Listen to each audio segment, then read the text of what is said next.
Covid का कहर अभी काफ़ी थम चुका है, पर इसका जो परिणाम हुआ है वो परिणाम आने वाले काफ़ी सालों तक भुलाया नहीं जा सकेगा और उसका असर उसके असर से दुनिया कराहती रहेगी। कोविड 68 लाख से ज़्यादा लोगों की जान ले चुका है दुनिया भर में, और भारत में भी यह संख्या करीब 5.25 लाख से ज़्यादा है। और कोविड की रोकथाम के लिए टीकाकरण जिस तेज़ गति से भारत में संपन्न हुआ, वह अपने आप में इस अभियान में एक बड़ा मील का पत्थर कहा जा सकता है। 220 करोड़ से ज़्यादा डोज अभी तक भारत में दिए जा चुके हैं और करीब 95% से ज़्यादा आबादी दोनों डोज लगा चुकी है हमारे यहाँ। शुरू में इस काम में काफ़ी मुश्किल आई, तरह तरह की समस्याएं आई, टीका लेने को लेकर काफ़ी झिझक थी, लेकिन समाज, सरकार, कॉरपोरेट्स, NGOs, इन सब की मदद से इन समस्याओं से काफ़ी हद तक निजात पा लिया गया और आज 95% से ज़्यादा वैक्सीनेशन टारगेट अचीव कर लिया गया है। किस तरह की चुनौतियां थी और इन चुनौतियों से निपटने में किस तरह की नीति अपनाई गई, आज हम जानेंगे डॉक्टर संजय कपूर से, जो जॉनसन इंडिया में MD हैं। तो डॉक्टर साहब, सबसे पहला सवाल तो ये कि जो ये अभियान आप लोगों ने चलाया, जिसकी वजह से टीकाकरण काफ़ी हद तक संपन्न हो सका, भले आपकी जो भूमिका रही उसकी वजह से तो 15 मिलियन लोगों का टीकाकरण संभव हो सका, लेकिन यह अपने आप में एक बहुत बड़ा प्रयास था और इस तरह के प्रयास से बाकी लोगों को टीकाकरण करने में भी काफ़ी मदद मिली। तो सबसे पहले थोड़ा इस अभियान के बारे में बताइए। देखिए, हमारे पास हमें प्रोजेक्ट दिया गया USAID ने, उसका नाम था एमराइट प्रोजेक्ट, जिसका कि मेन मकसद था गवर्नमेंट ऑफ इंडिया को हेल्प करना ताकि ज़्यादा से ज़्यादा लोगों का जल्दी से जल्दी कोविड का टीकाकरण हो सके। खासकर उन लोगों का जो कि आम तौर पर छूट सकते हैं, जो दूर दराज के इलाके हैं, जो कि यहाँ शोषित हैं या वंचित हैं, दूर रहते हैं हेल्थ सेंटर से, उनके पास में इंफॉर्मेशन नहीं मिलती है। तो हमारा सबसे बड़ा प्रयास ये था कि हम गवर्नमेंट ऑफ इंडिया के साथ और स्टेट गवर्नमेंट्स के साथ मिल के हम उन लोगों तक पहुँच सकें और उनको इस प्रकार की जानकारी दे सकें कि कोविड का टीका अब उपलब्ध है और आप जल्दी से जल्दी दोनों टीके लगवाएं ताकि आपको कोविड की जो महामारी थी उससे बचाव किया जा सके। तो हम लोगों ने गवर्नमेंट के साथ में मिल के 18 स्टेट्स के अंदर ये एक मुहिम चलाई थी। लोगों में कई तरह की झिझक थी, जैसे कई लोग ये मानते थे कि अगर कोविड का टीका मैंने ले लिया तो मैं अपना डेली का जो काम है वो करने में दिक्कत होगी मुझे। तो और किस किस तरह की झिझक लोगों में थी और क्या ऐसा भी था कि अलग अलग समूहों में अलग अलग तरह की झिझक देखने को मिली? हाँ, आप सही कह रहे हैं। कुछ समुदायों में कुछ सिमिलैरिटी भी थी, एक ही तरह की भ्रांतियाँ थी, बट कई समाज में कई स्टेट्स में अलग अलग तरह की लोगों की गलत धारणाएं भी थी। जैसे उदाहरण के तौर पर कुछ लोग ये सोचते थे कि अगर हम ये टीका लेंगे तो इससे हमें बुखार आ जाएगा। कई जगह में हमने ये देखा कि लोग ये सोचते थे कि अगर हम ये टीका लेंगे तो हमें हो सकता है हम लोग नपुंसक हो जाएं। कई लोग ये सोचते थे कि अगर हम ये टीका लेंगे तो हमें बाद में कहीं हार्ट की प्रॉब्लम ना आ जाए। कई लोग ये सोचते थे कि इस टीके का कोई फ़ायदा ही नहीं है, ये सिर्फ टीका कोई जो कंपनियां हैं वो ज़बरदस्ती दे रही हैं। बहुत तरह की भ्रांतियां थी। कई लोग ये सोचते थे कि इसके बाद पता नहीं हमारे बच्चे ना हम लोग पैदा कर पाएँ। कई लोग ये सोचते थे कि हो सकता है कि इस टीके की वजह से हमें मिर्गी का दौरा पड़ जाए। तो अलग अलग स्टेट्स में अलग अलग तरह की भ्रांतियां थी लोगों में शुरू में, बट एक बारी जब धीरे धीरे करके इसका प्रचार हुआ तो ये भ्रांतियां धीरे धीरे करके कम होती रहीं। क्या ऐसा भी देखने को मिला कि जो पढ़े लिखे लोग थे उनमें भी थी, या सिर्फ गांव या जहां पर शिक्षा का अभाव है वैसे इलाकों में ये देखने को मिला? जहाँ शिक्षा का अभाव है या जहाँ जो दूर दराज के इलाके हैं या जो स्पेसिफिक जैसे पॉपुलेशंस हैं, ट्राइबल्स हैं या माइग्रेंट्स हैं जो एक जगह से दूसरी जगह जाते हैं, या जो ओल्ड लोग हैं, उन लोगों में थोड़ी भ्रांतियाँ थी। बट ऐसा मैं नहीं कह सकता कि पढ़े लिखों में लोगों में नहीं थी, कम थी। जैसे आपने शुरू में देखा होगा जब ये टीकाकरण शुरू हुआ था जनवरी 2021 में, तो शुरू में हेल्थ वर्कर्स को लगाने को कहा गया था सरकार ने, और 60 की उम्र से ज़्यादा वालों को, क्योंकि उनको ये सोचा गया कि इनको सबसे पहले लगना चाहिए। तो शुरू में तो कहीं पे ये भी सुनने में आया था कि कुछ डॉक्टर्स, कुछ नर्सिस ने भी लगाने से मना कर दिया, क्योंकि वो ये कहते थे कि हम सबसे पहले क्यों लगाएं, पता नहीं ये नया टीका है, इससे हमें क्या हो सकता है, कोई दिक्कत ना आ जाए हमारे को। बट वो धीरे धीरे करके वो भ्रांतियाँ ख़त्म हो गई और फिर ये टीके की रफ्तार पकड़ ली। और अब जैसे आपने कहा कि अब इस समय इंडिया में कम से कम 95% से ज़्यादा आबादी जो कि एलिजिबल पॉपुलेशन है वो 2 टीकों से वो लगवा चुके हैं। तो ये भ्रांतियाँ दूर करने के लिए आपको किस तरह की मशक्क़त करनी पड़ी? कैसे आपने लोगों को समझाया और राज़ी किया? देखिए, ये कोई भी एक ऐसे सॉल्यूशन नहीं था कि जो हर समाज में या हर स्टेट में काम करता था। हम लोग पहले जाके हम लोगों ने ये देखा कि किसी भी जगह पे जाएं, ज़िले में या किसी भी राज्य में, तो वहाँ पे लोगों की भ्रांतियाँ क्यों थी। हमने जल्दी से जल्दी ये पता करने की कोशिश की कि क्या उसका कोई धार्मिक रिलेशन था भ्रांति का, या उनको पता ही नहीं था, इन्फॉर्मेशन नहीं थी, या उनके बड़े बूढ़े उनको टीका लगवाने से मना कर रहे थे, या उनके पास में हेल्थ सेंटर बड़ी दूर था इसलिए वो जाना नहीं चाहते थे, या वो जो एक कोविन ऐप जो भारत सरकार ने बनाया था जो कि बहुत ही प्रचलित हुआ, उसमें वो अपना डेटा फीड करके अपना वैक्सीनेशन का शेड्यूल नहीं निर्धारित कर पा रहे थे। कई तरह की भ्रांतियाँ थी। तो हमने जिस प्रकार की दिक्कत थी उसको सॉल्यूशन को हमने 1 to 1 मैच करने की कोशिश की।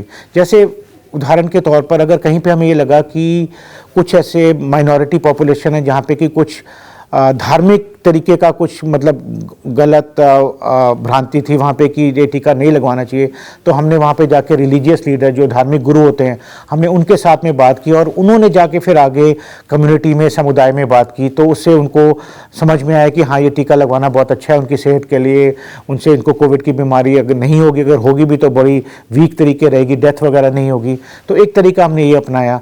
अब जैसे जो लोग बहुत दूर रहते थे हेल्थ सेंटर से, जो कि आना नहीं चाहते थे, जैसे राजस्थान में हम लोग इवन ऊंट के ऊपर भी गए और वहाँ पे जाके, जहाँ पे बहुत रेगिस्तान की जगह थी, वहाँ भी जो लोग रहते थे, ऊंट के ऊपर गए, उसके ऊपर वैक्सीन लेके गए, 1 to 1 वहाँ पे मीटिंग की, लोगों को समझाया। सरकारी जो फ्रंट लाइन हेल्थ वर्कर्स हैं जैसे आशाज हैं और ANMs हैं, उनके थ्रू उनको भी कहा, उन्होंने भी समझाया, हम लोगों ने भी उनको समझाया ताकि वो टीका ले सके। इसी प्रकार जैसे कई नदी पार करनी थी तो हम लोगों ने बोट क्लिनिक्स चलाए ताकि बोट के अंदर भी हम जाके दूसरी जगह में जाके हम लोग वैक्सीनेशन लगा सकें।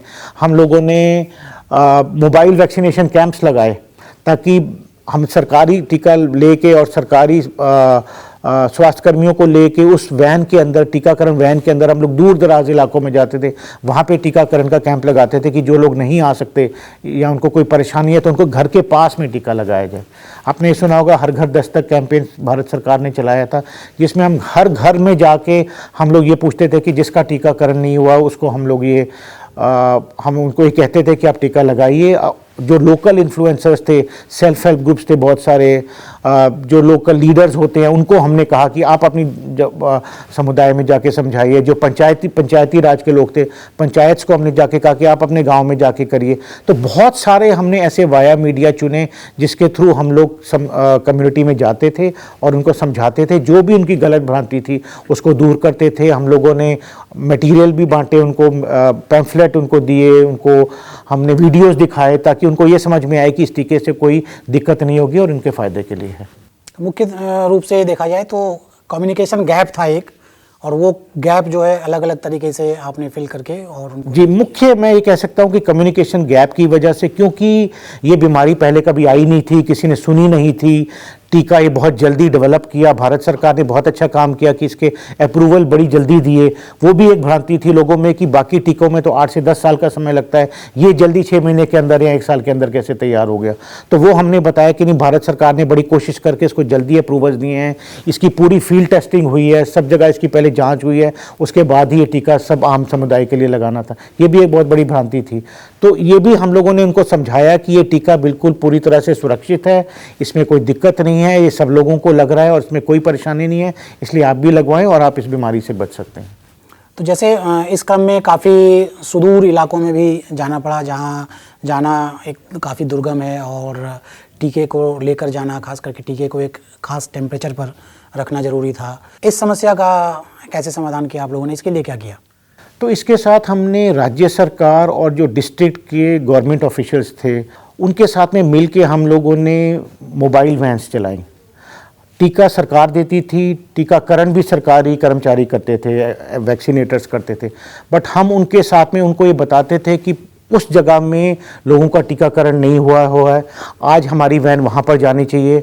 हम लोग उन वैन के साथ में जाते थे, हमारे NGOs थे, हम लोगों ने ये 18 स्टेट्स में कम से कम 30 NGOs को फंड किया, ताकि वो लोग अपने हेल्थ वर्कर्स रख सके, आउटरीच वर्कर्स रख सके, जो घर घर जाके बताते थे, लोगों को लेके आते थे, या हम लोग वैन्स लेके वहाँ पर जाते थे ताकि हम उनके घर के पास टीकाकरण कैंप लगाते थे। और कैंप लगाने से पहले उनको बताते थे कि कल यहाँ पे टीकाकरण कैंप लगेगा, घर घर जाके, और इस समय से इस समय तक रहेगा, तो आप आएँ। हम उनको इवन घर से लेने जाते थे कि आप टीकाकरण कैंप शुरू हो गया, आप आइए और टीका लगवाइए।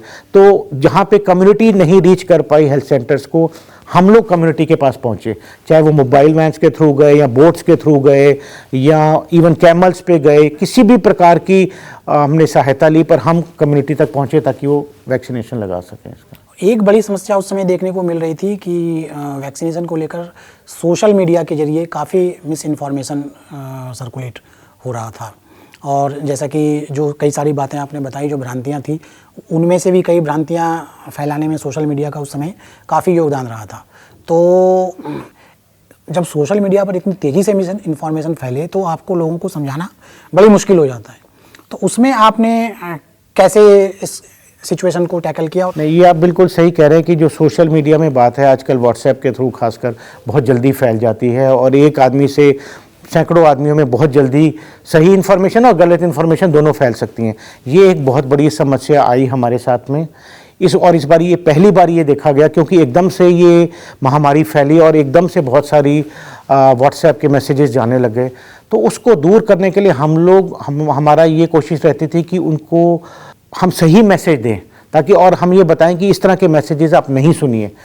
हम लोगों ने अपने आप से अब सोशल मीडिया में बहुत सारे मैसेज डाले अपनी तरफ से, लिंक्डइन पे, व्हाट्सएप पे, फेसबुक पे, ताकि हम लोगों को ये बता सकें कि ये सही मैसेज या सही ये है। उसमें हम लोग डॉक्टर्स की वो वीडियो बना के हम लोगों ने भेजा कि ये डॉक्टर साहब कह रहे हैं कि हाँ ये सही चीज़ है, अच्छी चीज़ है, टीका लगवाना चाहिए, इससे कोई दिक्कत नहीं होगी, ये पूरी तरह से सुरक्षित है। गवर्नमेंट के साथ में हमने स्वास्थ्य कर्मियों के साथ में बहुत सारे हमने मैसेजेस भेजे डिस्ट्रिक्ट्स में, खास करके उन इलाकों में जहाँ पे इस तरह की भ्रांतियाँ ज़्यादा थी, वहाँ पे हम लोगों ने ज़्यादा कोशिश की। और ये भ्रांतियाँ हर जगह एक जैसी नहीं थी, मैंने बताया कि कई राज्यों में ज़्यादा था, कई जगह में कम थी। जहाँ पर ज़्यादा थी वहाँ पर हमने ज़्यादा कोशिश की कि हम सोशल मीडिया के थ्रू ही, प्लस और भी जो भी मीडिया है, मास मीडिया है, कम्युनिकेशन है, पैम्फलेट्स हैं, वीडियोस हैं, उन सब के सहायता लेके हमने कोशिश अपनी तरफ से की, सरकार को मदद की हमने कि वो जो गलत भ्रांतियाँ हैं उनको हम दूर कर सकें। तो इतना बड़ा जो टीकाकरण का अभियान था और इतने कम समय में, ये मेरे ख्याल से इतिहास में पहली बार ही था, तो इसलिए मुश्किलें भी निश्चित रूप से ज़्यादा रहीं। तो क्या आपको लगता है कि जो इससे लर्निंग मिली, वो लर्निंग अभी जो टीकाकरण अभियान हमारा चल रहा है, जो पोलियो के लिए या बच्चों के लिए, तो उस तरह के टीकाकरण अभियान, हालांकि वो बहुत बड़े पैमाने पर नहीं, वो तो रूटीन टीकाकरण अभियान है, पर क्या कोई इसका सबक यहाँ पर इस्तेमाल किया जा सकता है? बहुत से सबक मिले, हर गलत चीज़ का कुछ ना कुछ वो अच्छी बात भी समझा के जाती है। और कोविड महामारी ने हमें, कोविड वैक्सीनेशन ने खासकर बहुत चीज़ें सिखाई हमें, जैसे ये कि हमें कम्युनिटी के पास जाना है हमको, और हमें कम्युनिटी को समझना है कि वो क्यों वैक्सीनेशन नहीं लगाते, कोविड वैक्सीनेशन वो क्यों नहीं लगाते थे। इसी प्रकार से अगर कोई बच्चे वैक्सीनेशन नहीं लगवा रहे रूटीन इम्यूनाइजेशन में, तो वो क्यों नहीं लगा रहे।